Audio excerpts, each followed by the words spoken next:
एक छोटे से गांव में गंगाराम नाम का एक गरीब आदमी अपनी पत्नी मीना और बेटा रमेश के साथ रहता था। गंगाराम के पास एक छोटी सी जमीन थी जिससे वो थोड़ा बहुत अनाज उगाकर अपना गुजारा करता था। एक दिन गंगाराम की पत्नी उससे कहती है, सुनते हो, अब घर में अनाज लगभग खत्म हो गया है। रमेश भी भूखा है। इस बार अच्छे से फसल का ध्यान रखना होगा। कहीं पिछली बार की तरह हुआ तो हम तो भूखे मर जाएंगे। हाँ मीना। गंगाराम ने भारी मन से सिर हिलाया। वो जानता था कि अब उसे गांव के सबसे बड़े व्यापारी सेठ लालचंद के पास जाना ही पड़ेगा। गंगाराम घर से बाहर निकलता है और सेठ लालचंद के घर की ओर चल पड़ता है। सेठ लालचंद, जो गांव का सबसे बड़ा व्यापारी था, दिल का बहुत कठोर और लालची था। दरवाजे पर खड़ा होकर गंगाराम कुछ देर सोचता रहा। क्या मैं फिर से कर्ज मांग कर सही कर रहा हूँ? मैं कब तक दूसरों पर निर्भर रहूंगा? फिर वो सिर झुकाकर सेठ के सामने गया। सेठ जी, मैं आपके पास मदद मांगने के लिए आया हूँ। कृपया आप मुझे थोड़े रुपए दे देते तो अच्छा होता। धीरे धीरे करके मैं आपको वे सब लौटा दूंगा। लेकिन सेठ ने तिरस्कार भरी नजरों से देखते हुए कहा, अच्छा, तो तुम चाहते हो कि मैं तुम्हें पैसे दूं? देखो गंगाराम, तुम्हारे पास पहले से ही बहुत कर्ज बाकी है। पहले वो चुकाओ, फिर कुछ और मांगना। हाँ, पर यदि तुम अपनी जमीन मुझे दे दो तो शायद मैं तुम्हारा कर्ज माफ कर सकता हूँ। सेठ जी, ये तो मेरे लिए बहुत बड़ा फैसला है। वो जमीन मेरे परिवार की बहुत पुरानी संपत्ति है। उसे मैं कैसे बेच सकता हूँ? माफ करना सेठ जी, मैं आपको जमीन नहीं बेच सकता। तो फिर जाओ, यहाँ किस लिए आए हो? मैं कोई भंडारा नहीं चला रहा। ये सुनते ही गंगाराम का दिल टूट गया। उसकी आंखों में आंसू भर आए। निराश मन से वो बिना कुछ कहे वहां से लौट आया।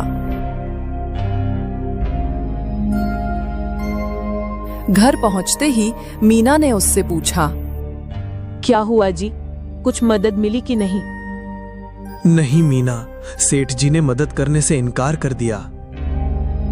मुझे पता था, हम जैसे गरीब लोग उनके कोई काम नहीं आते हैं ना, इसलिए। सुनिए, आप सुबह से भूखे हो, थोड़ा खाना खा लीजिए। गंगाराम चुप रहा। उसकी आंखें जमीन पर टिकी थीं। रमेश पास बैठा था। वो भूख से तड़प रहा था। गंगाराम का दिल और भी भारी हो गया। मीना ने जो थोड़े बहुत चावल बचे थे उसी से खिचड़ी बनाई और वही सभी को खाने के लिए दिया। गंगाराम चुपचाप खाने लगा, लेकिन हर निवाला उसके गले से कांटे की तरह उतर रहा था। थोड़ी ही देर बाद आसमान में बादल घिर आए। बारिश की हल्की हल्की बूंदें गिरने लगीं। गंगाराम ने सोचा, शायद खेत की फसल को पानी मिल जाए तो कुछ राहत हो। फिर वो फावड़ा लेकर खेत की ओर निकल गया। खेत पहुंचकर मिट्टी संभालने लगा, लेकिन तभी अचानक तेज बारिश शुरू हो गई। कुछ ही देर में पानी इतना बढ़ा कि उसकी सारी फसल बर्बाद हो गई।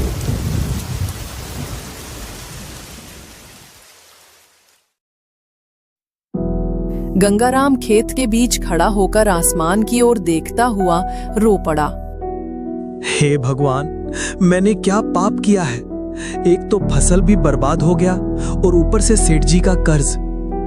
मैं मेहनत करता हूँ पर परिवार को 2 वक्त की रोटी भी नहीं दे सकता। क्या मैं अच्छा आदमी नहीं हूँ? अब इस जीवन का कोई मतलब नहीं रहा। निराशा में डूबकर गंगाराम खेत से बाहर निकला। पास ही एक बड़ा पीपल का पेड़ था। गंगाराम उसके पास पहुंचा।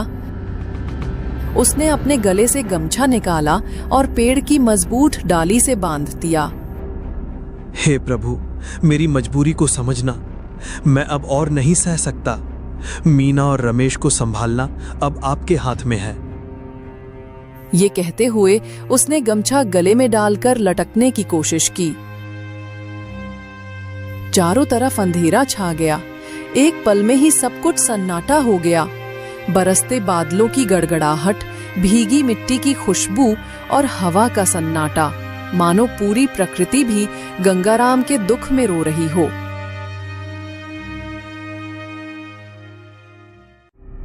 गंगाराम के घर न लौटने से मीना और रमेश चिंतित थे।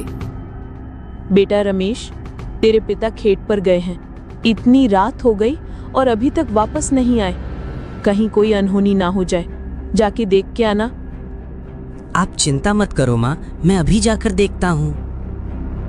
उसके बाद रमेश अपने पिता को ढूंढने के लिए खेत की ओर जाता है।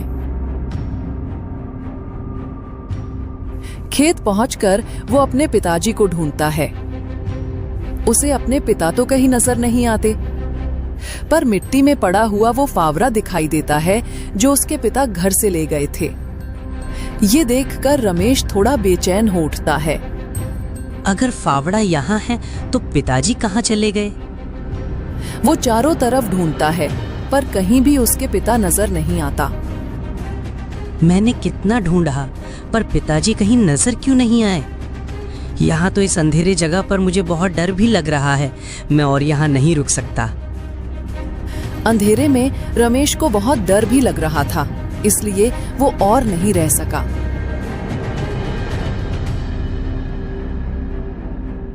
माँ, मैंने ढूंढा पर मुझे पिताजी कहीं नहीं मिला। हे भगवान, ये मिल क्यों नहीं रहा? आखिर ये कहाँ गए?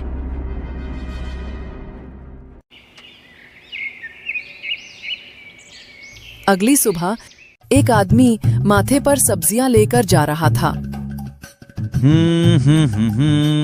ला ला ला ला ला ला, आज की सब्जी बहुत ताजी है। इसे बेचकर तो मैं 2 गुना पैसे कमाऊंगा।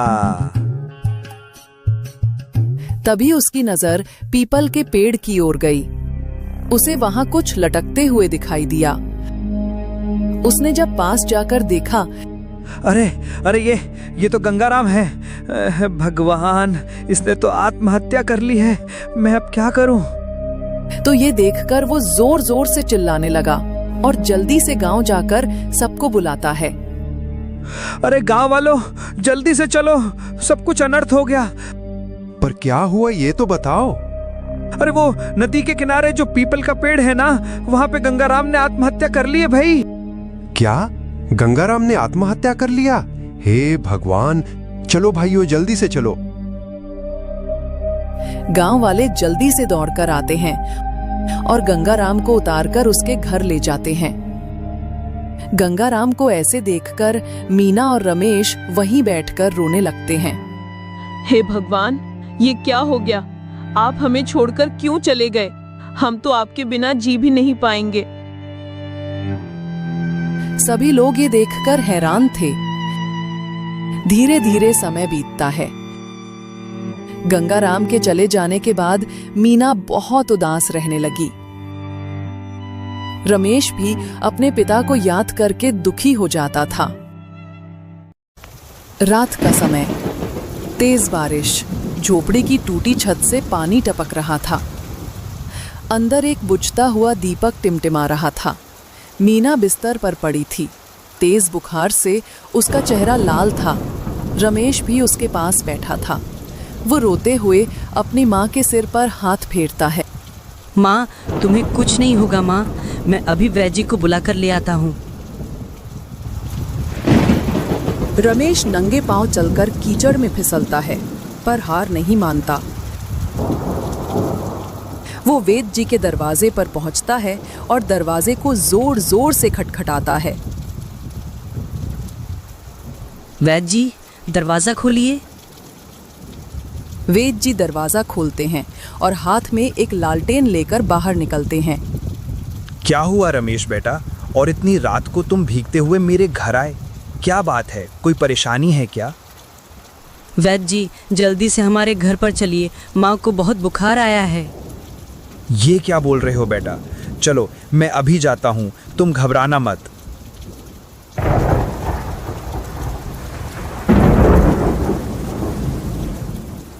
ये तेज बुखार है। रुको, मेरे पास एक जड़ी बूटी है, मैं अभी तुम्हें देता हूँ। वेद जी मीना को देखते हैं और फिर दवा की पोटली खोलते हैं। बस अच्छे से पीस कर तुम्हारे माँ के सिर पर लगा दो, सुबह तक हालात सुधर जाएंगे। उसके बाद रमेश जल्दी से औषधि तैयार कर लाता है। औषधि पिलाने के बाद मीना की तबीयत थोड़ी हल्की होती है। माँ, अब तुम ठीक हो जाओगी।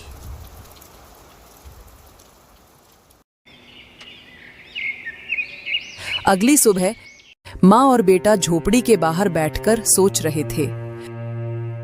माँ, ऐसे कब तक जिएंगे? रोज अधपेट सोते हैं, कहीं कोई काम नहीं मिलता। हम ऐसे कब तक जी पाएंगे? बेटा, हमें हमेशा भगवान पर भरोसा रखना होगा।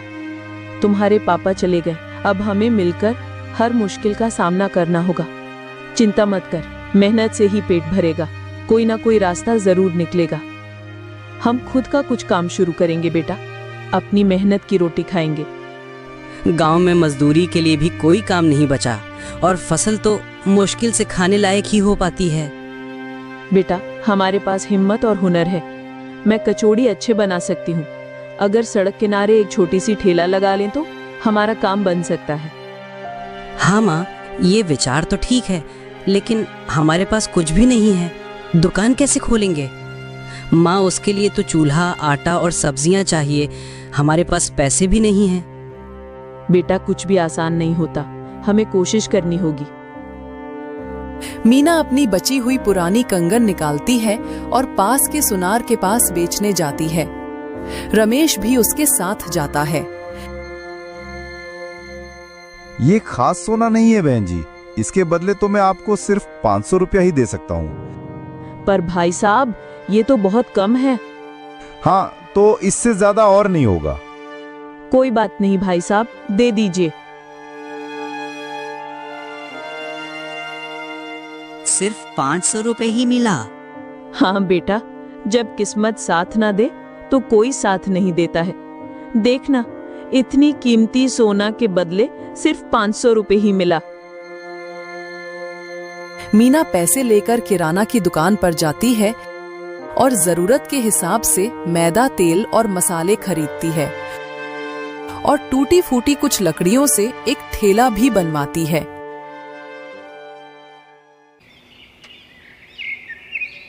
अगली सुबह सड़क किनारे एक पेड़ के नीचे मीना अपना ठेला लगाती है। रमेश ग्राहकों को बुलाता है। आइए, गर्मा गर्म कचौड़ी खा के जाइए, सिर्फ 5 रुपए में स्वादिष्ट और ताजा। तभी एक मजदूर ग्राहक आता है। अरे दीदी, मुझे 2 कचौड़ियां देना। भाई, अभी देती हूँ। और कचौरी खाकर खुश होता है। वाह, ये कचौड़ियां तो सचमुच में बहुत स्वादिष्ट हैं। धन्यवाद भैया, मेहनत से बनाए हैं, प्यार से खाइए। धीरे धीरे ग्राहकों की संख्या बढ़ने लगती है। माँ, आज तो पहला दिन ही है और पहले दिन से ही अच्छी बिक्री हो रही है। हाँ बेटा, मेहनत का फल मिलने लगा है, लेकिन हमें और मेहनत करनी होगी। रमेश और मीना की मेहनत रंग लाने लगती है।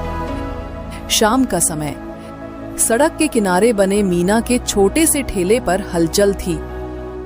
बेटा, कचौड़ी बनाई हो तो फिर मुझे 2 कचौड़ियां देना।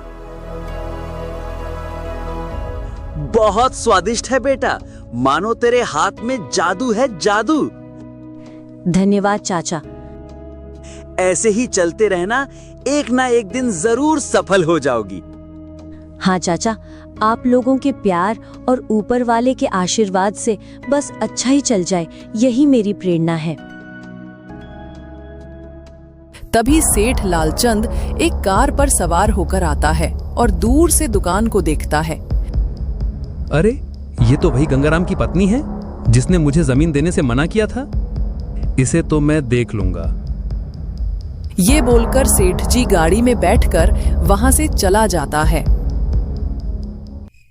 रात का समय, झोपड़ी में माँ बेटे बैठे थे। माँ, आखिरकार आज हमने जीत हासिल कर ली।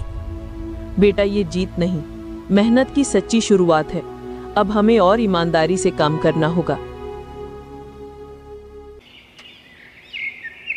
अगली सुबह फिर से गर्मा गर्म कचौड़ियां बनाकर मीना और रमेश ठेला लेकर निकल जाते हैं। उनके ठेले पर बहुत भीड़ थी। अचानक कुछ गुंडे वहां आ जाते हैं। रमेश और मीना घबरा जाते हैं। अरे ये क्या हो रहा है? ये ठेले किसके हैं? ये ठेले तो हमारे हैं। क्यों, कोई दिक्कत है क्या? सड़क पर कौन ठेला लगाते हैं रे? क्या ये तेरा बाप का है? तुरंत हटाओ यहाँ से। अगर ठेला यहाँ लगानी है ना तो हमारे सेठ को हफ्ता देना पड़ेगा। क्या मंजूर हो ना? तुम्हारा सेठ कौन है? सेठ लालचंद, जिसके नाम से ही सब कांपते हैं। साहब, हम गरीब हैं। हम मेहनत से खाना बेचकर अपना गुजारा कर रहे हैं। तुम्हारा हफ्ता कैसे दे पाएंगे? बस अपना पेट पालने के लिए ये दुकान लगाई है। एमाइए, ज्यादा रोना धोना बंद कर, ठीक है? तेरे को अगर हफ्ते नहीं देना है ना तो कल से ठेला भी इधर नहीं दिखनी चाहिए, ठीक है? गुंडे वहां से चले जाते हैं, लेकिन मीना शांत रहती है। माँ, हम मेहनत से काम कर रहे हैं, फिर भी हमें हटाने की धमकी दी जा रही है। माँ, अब क्या करेंगे? क्या अब हमें अपना ठेला बंद करना होगा? बेटा, संसार में गरीबों की परीक्षा हर मोड़ पर होती है, लेकिन हम हार नहीं मानेंगे। अगर दुकान बंद करनी पड़ी तो करेंगे, पर हम मेहनत करने वाले लोग हैं। इतनी आसानी से हार नहीं मानेंगे। जहाँ चाह वहाँ राह। अगर यहाँ दुकान नहीं चला सकते तो दूसरी जगह देखेंगे। अगले दिन एक छोटे से मैदान में वे दोनों अपना ठेला लगाते हैं। धीरे धीरे ग्राहक बढ़ने लगते हैं और इस बार मीना की दुकान पहले से भी ज्यादा अच्छी चलने लगती है। अरे वाह, अब तो दुकान और अच्छी हो गई है और यहाँ तो लोगों की लंबी लाइन लग गई। एक एक करके ग्राहकों की संख्या बढ़ने लगती है। मीना और रमेश दोनों व्यस्त थे। आपकी कचौरी इतनी स्वादिष्ट है कि क्या ही बोलूं। पेट भी भरता है और दिल भी खुश हो जाता है। हाँ बहन जी, आपकी कचौरी ने तो मेरा भी दिल जीत लिया। मेरे तो छोड़ो, मेरे पत्नी को भी आपके हाथ का ही कचौरी खाना पसंद है। आप इस तरह ही मेहनत से बनाते जाइए। सभी उनकी बहुत तारीफ करने लगे। रमेश खुशी से अपनी माँ को देखता है। तभी सेठ और उसकी आदमियां फिर से आते हैं। मालिक, वो औरत इधर फिर से ठेला लगाई है और ऊपर से हफ्ता भी देने को राजी नहीं है। इसकी इतनी औकात, हफ्ता भी नहीं देता और ऊपर से ठेला भी यही लगाता है। चलो इसे अभी दिखाता हूँ कि कल से कैसे ठेला लगाती है।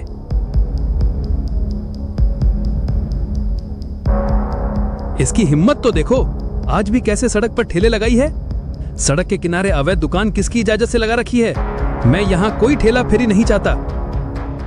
ये जगह तो आपकी नहीं है, तो फिर आप दुकान बंद करने वाले कौन हैं? काय रे, आप उनको एड़ा बेड़ा समझे है क्या? हमारा से पंगा लेना इतना आसान नहीं है। जो भी हमारा से पंगा लेता है ना, वो सीधे खाई में गिरता। बेटा चुप हो जाओ। साहब, हम तो बस अपना पेट चलाने के लिए ये ठेला लगाए हैं। हमारी इसी में रोजी रोटी बनता है। साहब, मैं आपसे विनती करती हूँ, कृपया हमें छोड़ दीजिए। खड़े खड़े देख क्या रही हो? तोड़ दो इसके ठेले को। अरे चलो रे भाइयों, अब इसका खेल खत्म कर देते हैं। नहीं साहब, ऐसा मत कीजिए, छोड़ दीजिए हमें। मेहनत करने वाले लोगों पर क्यों आप ऐसे कर रहे हो? ए, चल हट जा यहाँ से, वरना तोहरा के ऐसा हाल करूंगा ना कि जिंदगी भर पछताएगा। ये बोलकर वे लोग ठेले को तोड़ फोड़ करने लगते हैं। मीना उनसे विनती करती है, पर वे लोग उसकी कोई बात नहीं सुनते।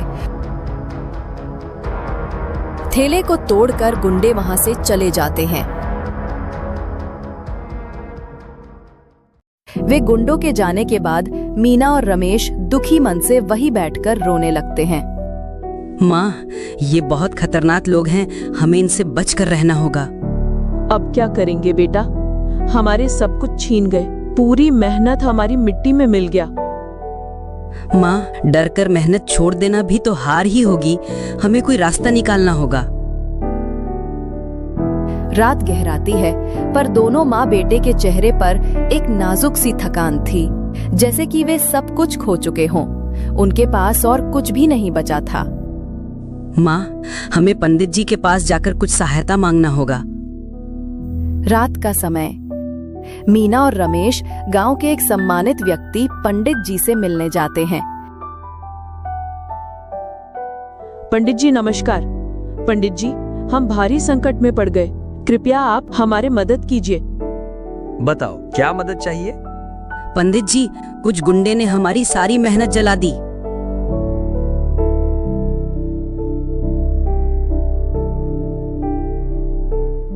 ये तो बहुत अन्याय हुआ। जिसने भी ये किया वो बहुत बड़ा पापी है। घबराओ मत मीना, ईश्वर सब देख रहा है। हम सब तुम्हारी मदद करेंगे। तुम सच्चाई और मेहनत की राह पर हो, घबराओ मत। मैं गांव वालों से बात करूंगा। मीना बिल्कुल टूट चुकी थी, पर पंडित जी की बातें सुनकर उसे अब एहसास हुआ। पंडित जी, आपने सही कहा। मुझे भी खुद पर पूरा भरोसा है। अब मैंने फैसला ले लिया कि चाहे अब जो भी हो जाए, पर हम पीछे नहीं हटेंगे। आग से सिर्फ लकड़ी जलती है, मेहनत नहीं। हम फिर से शुरू करेंगे। और वह फिर से अपने बेटे के साथ मिलकर मेहनत से दुकान खड़ी करती है। पर इस बार उनके पास ठेला नहीं, बल्कि एक कच्चा मकान था। कचौरी की महक सुनते ही लोग वहां आकर भीड़ जमाने लगे। पर आज वह अकेली नहीं थी, उसकी तरफ पूरे गांव वाले थे। सुनो, मेहनत करने वालों को कोई नहीं रोक सकता। हम सबको एकजुट होकर इसकी मदद करना होगा। हाँ हाँ, हम इनके साथ हैं। अगर किसी ने कुछ गलत किया तो हम सब उसे नहीं छोड़ेंगे। गांव वालों को एक साथ देखकर मीना और रमेश बहुत खुश होते हैं। शाम का समय। सेठ अपने गुंडों के साथ हवेली में बैठा था। उसके गुंडे उसके सामने खड़े थे। ये औरत तो बहुत जिद्दी है, इसका कुछ करना होगा। हाँ मालिक, अपन इसके ठेले तोड़ दिए, फिर भी वो माई वो फिर से नया दुकान खड़ा कर ली। ऊपर से गांव वाले भी इसके सपोर्ट में हैं। अब इसे ऐसा झटका दूंगा कि ये कभी उठ ही ना पाई। सेठ जी, अपन एक काम करते, अपन ना इसके ढाबे को ही उड़ा देते। अगर ढाबे उड़ा दे तो इस औरत की जिद्दी भी बंद हो जाएगा। हाँ मालिक, अगर आप बोलो तो हम इसके ढाबा को उड़ा देते हैं। अरे बेवकूफों, पूरा गांव उसके साथ है। अगर जरा सा भी गांव वालों को शौक हुई ना तो हम तो गए जेल। तो फिर हम क्या करेंगे? रुको, तुम लोगों से नहीं होगा, मुझे कुछ सोचने दो। सेठ किसी भी हालत में उसकी दुकान को बंद कराना चाहता था।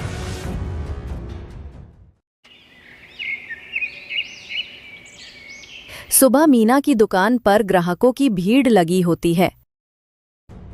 तभी कुछ पुलिस वाले आते हैं और मीना से पूछताछ करता है। आप ही मीना देवी हो ना? हाँ जी, मैं ही हूँ। पर क्यों? चलिए हमारे साथ पुलिस स्टेशन। साहब क्यों? देखिए, आपके खिलाफ पुलिस कार्रवाई की गई है कि आप मिलावटी खाना बेचते हो और यहाँ तक कि आप खाने में ड्रग्स भी मिलाते हो। हम तो पेट पालने के लिए 2 पैसे कमाते हैं, भला हम ऐसा क्यों करेंगे साहब?